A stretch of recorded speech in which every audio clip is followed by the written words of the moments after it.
بسم اللہ الرحمن الرحیم۔ روشن نیوز کے ساتھ میں ہوں آپ کا ہوسٹ راشد ابی۔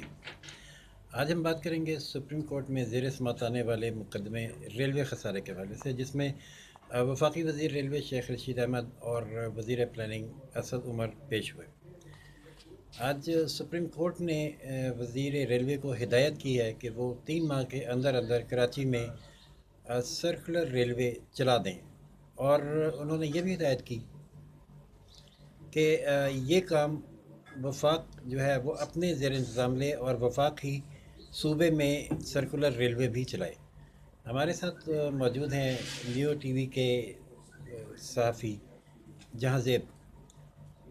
ہم ان سے پوچھتے ہیں کہ وہ بھی کیس میں موجود تھے، کیا باڈی لینگویج تھی شیخ رشید کی، کیا وہ 3 ماہ میں یہ کام مکمل کر پائیں گے، اور کیا ایسا حکم جبکہ یہ پروجیکٹ سی پیک میں شامل کر لیا گیا ہے 3 ماہ میں مکمل کرنا معاہدے کے تحت ہوگا، اس کے مطابق ہوگا، یا اس میں مداخلت کے مترادف ہوگا، اور کیا عملاً ایسا کرنا ممکن بھی ہے یا نہیں؟ کیا کہتے تھے شیخ رشید زبانی طور پر، اور ان کی باڈی لینگویج کیا کہہ رہی تھی؟ دوسرا، یہ ہدایت کی گئی ہے کہ وفاق اس کو چلائے، تو صوبے میں ریلوے وفاق کی طرف سے چلانا کیا 18ویں ترمیم کے تحت صوبائی معاملات میں مداخلت کے مترادف نہیں ہوگا؟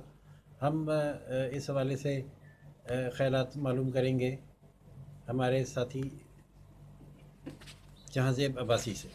جی جہاں زیب صاحب، آپ نے کیا دیکھا اور کیا آپ کی اس بارے میں رائے ہے؟ بہت شکریہ راشد صاحب۔ پہلی بات تو یہ ہے کہ وفاقی وزیر ریلوے شیخ رشید صاحب کا یہ موقف تھا کہ جو ML1 منصوبہ جو ہے وہ 5 سال میں مکمل کریں گے، لیکن عدالت نے جو حکم دیا ہے اس میں یہ کہا ہے کہ ML1 منصوبہ جو ہے وہ 2 سال میں مکمل کیا جائے۔ تو یہ 2 سال کی ڈیڈ لائن کے اوپر کچھ تحفظات بھی تھے، لیکن اس کو نہیں مانا گیا۔ Even supreme court of Pakistan نے تو یہ بھی کہہ دیا کہ اگر اس ڈیڈ لائن کے اوپر عمل نہیں ہوتا تو پھر اس کے نتائج بھگتنے پڑیں گے۔ تو یہ ایک اہم اس حوالے سے آرڈر آیا ہے۔ دوسری بات یہ تھی کہ 5 کلومیٹر کا علاقہ جو ہے وہ کراچی سرکولر ریلوے کا ہے، جس کے اوپر قابضین ہیں، اور اس کے اوپر کورٹ کو یہ بتایا گیا تھا کہ باقی جگہ جو ہے وہ کلیئر کروا لی گئی ہے۔ 5 کلومیٹر کا جو جگہ ہے اس کو خالی کروانے کے لیے جو ہے وہ ہمیں ابھی جو ہے وہ ہم اقدامات کر رہے ہیں۔ اس کے اوپر کورٹ نے کہا ہے جی کہ آپ 1 مہینے کے اندر قابضین سے قبضہ چھڑوائیں، اور 3 مہینوں کے اندر جو انفراسٹرکچر ہے اس کو قائم کریں، اور پھر اس کو جو ہے فعال کریں۔ اس کے اوپر وزیر برائے منصوبہ بندی اسد عمر صاحب نے یہ کہا کہ انفراسٹرکچر اتنی جلدی جو ہے وہ بنانا ہمارے لیے ممکن نہیں ہے، لیکن اس بات کو بھی کورٹ نے جو ہے وہ نہیں مانا۔ ایون اسد عمر صاحب نے تو یہ بھی کہا کہ میں دیگر ممالک کے آپ کو کچھ ڈاکومنٹیشن اور کچھ پروجیکٹس کی تفصیلات بتاتا ہوں کہ دیگر ممالک میں کس طرح سے یہ پروجیکٹس اس طرح کے ML1 ہو گیا یا انفراسٹرکچر کے حوالے سے کتنا وقت جو ہے وہ اس حوالے سے کتنا وقت لگا، لیکن کورٹ نے اس کو بھی نہیں مانا۔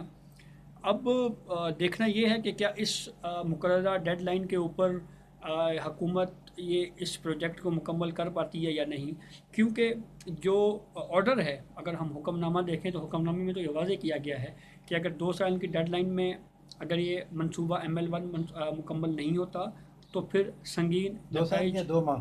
نہیں، ایک تو ML1 ہے نا، ہاں ٹھیک ہے جی۔ ML1 2 سال میں، اور پھر جو 5 کلومیٹر کا علاقہ ہے اس میں تین مہینے ایک ہیں، اور 1 مہینے میں قابضین سے وہ قبضہ چھڑوانے کا کہا گیا ہے۔ تو کورٹ نے یہ کہا ہے کہ اگر یہ ڈیڈ لائن پہ عمل نہیں ہوا تو پھر نتائج بھگتنے پڑیں گے۔ اب وہ نتائج کس طرح کے ہوں گے، یہ ایک اپنی جگہ پہ اوپر ایک سوال موجود ہے۔ تو اب دیکھتے ہیں اس عباسی حوالے صاحب، سے۔ میں اس کے حوالے سے کہ وفاق اس کو چلائے اور کرے، تو کیا یہ مداخلت نہیں ہوگی ارے کہ یہ صوبائی معاملات میں؟ اس معاملے کے اوپر ایک جگہ کے اوپر شیخ رشید صاحب نے تو یہ بھی کہا تھا کہ آپ جو سندھ کے ریلوے کے فنڈ ہیں وہ آپ ہمیں دے دیں، آپ بھی کورٹ میں موجود تھے۔ تو اس کے اوپر چیف صاحب نے کہا جی کہ ہم سے غیر آئینی اقدامات نہ کروائیں۔ تو اب اس کو یہ کیسے چلائیں گے، کیسے دیکھتے ہیں، اب یہ تو کورٹ کے اوپر ہے۔ میرا نہیں خیال کہ کورٹ اس کو خالصتاً جو ہے وہ صوبے کے اس کے صوبے سے لے کر وفاق کے اس پہ کر دے گی۔ یہ ممکن ہے کہ سندھ حکومت اور وفاقی حکومت کے درمیان کوئی بات چیت ہو اور پھر چیزیں بیٹھ کے طے کر لی جائیں، جیسے کہ پہلے بھی ہم نے دیکھا کہ ایک جو رپورٹ جمع کروائی ہے سپریم کورٹ میں، اس میں بھی CM سندھ اور وفاقی وزیر ریلوے جو ہیں ان کی آپس کی ملاقات ہوئی اور کچھ چیزیں طے ہوئی ہیں. تو اب دیکھتے ہیں کہ یہ اس ایشو کو کیسے ریزالو کرتے ہیں. لیکن یہ کوشچن اپنی جگہ پہ اوپر بالکل موجود ہے کہ 18ویں ترمیم کے بعد صوبائی معاملات میں کیا وفاق مداخلت کر سکتا ہے یا نہیں.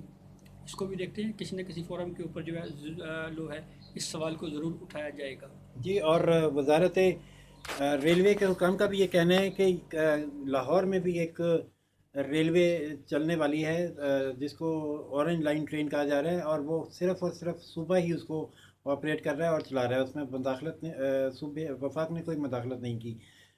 اس کو مثال کو پیش نظر رکھتے ہوئے بھی سندھ کا جو سرکولر ریلوے ہے وہ سندھ حکومت ہی کو چلانا چاہیے اور یہ صوبائی معاملہ ہے.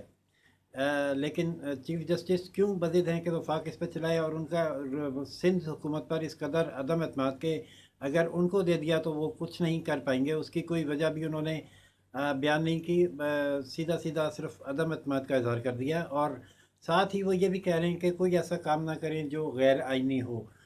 دیکھتے ہیں آگے چل کے یہ کیس کیا رخ اختیار کرتا ہے. 21 فروری کو سرکولر ریلوے کے حوالے سے کراچی میں بھی سماعت ہے, وہاں سندھ حکومت اپنا موقف دے گی. اجازت دیجیے راشد بھی اور جانزیب عباسی کو اللہ حافظ. دیکھتے رہیے روشن نیوز.